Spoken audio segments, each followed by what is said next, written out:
as a character actor, one thing I really enjoy is looking different for every character. And the character you might know me best from had a magnificent mustache, I will immodestly say.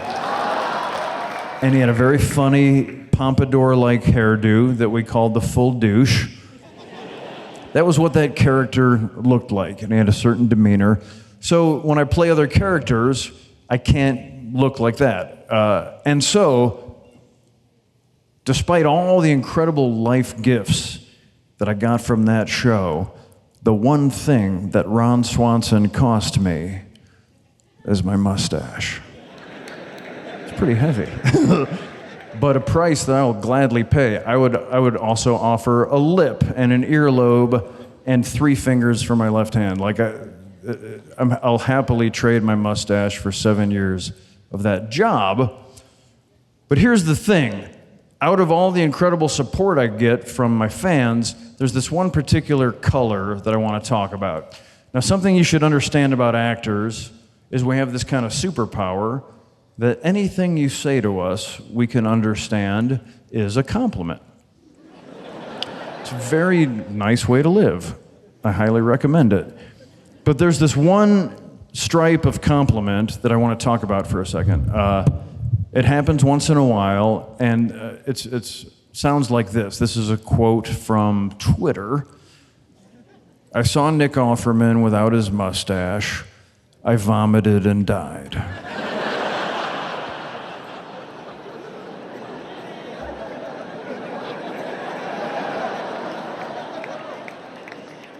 I just want to walk you through that real quick.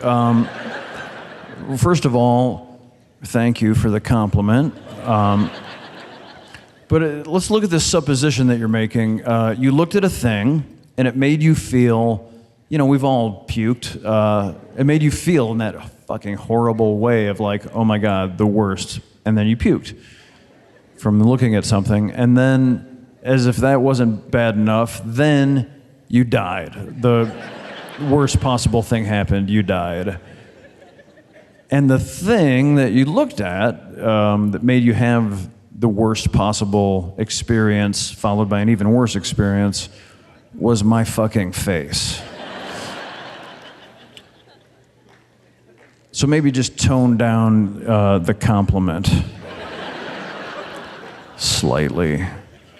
Please and thank you.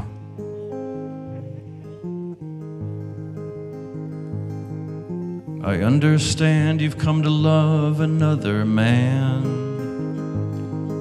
He's studly and heroic, so I completely understand.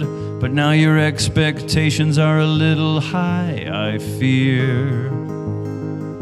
'Cause if I had to live like him, I'd be dead within a year. See, he can't eat a big-ass steak for every single meal, 'cause his colon is fictitious, while mine is all too real. And his scotch intake, well, it would be my liver's due. 'Cause mine is controlled by nature, and his by the whims of the writer's room. I'm not Ron Swanson. Hear me shout it from sea to sea, from Texas to Wisconsin. He only lives in your goddamn TV. I'm not Don Draper or Gomer Pyle, and I'm certainly not the Fonz. Please understand, these are my own mortal hands, not Ron's.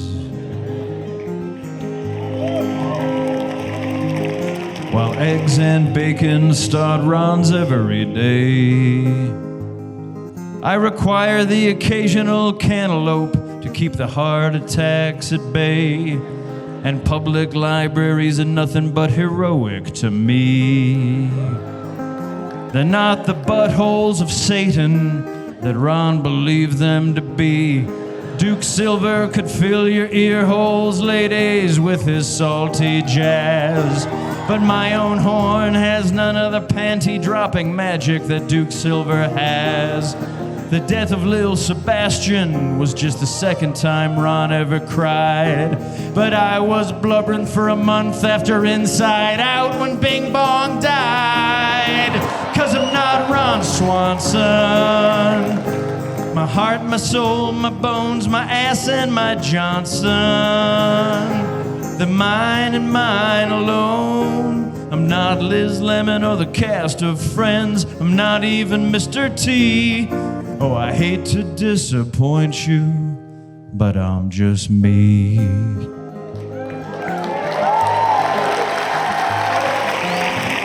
I'm not saying we don't have some things in common. We both like paddling a canoe and sucking down the spirits of life. Me and Ron like working with both wood and women. And we both get wood for women who look like my wife. Still, I'm not Ron Swanson. I'm the Charlie Brown to his Charlie Bronson. I'll try not to let you down, but when the song is over, if I look up to discover that you're gone, well, I guess that I'll understand. I can't be what no man can. I'm just Nick Offerman,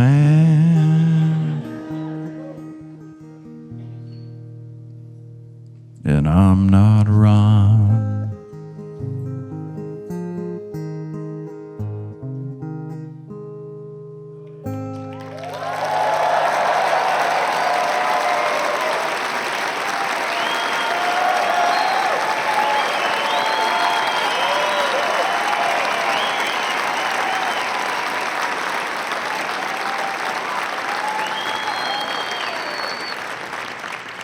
Thank you.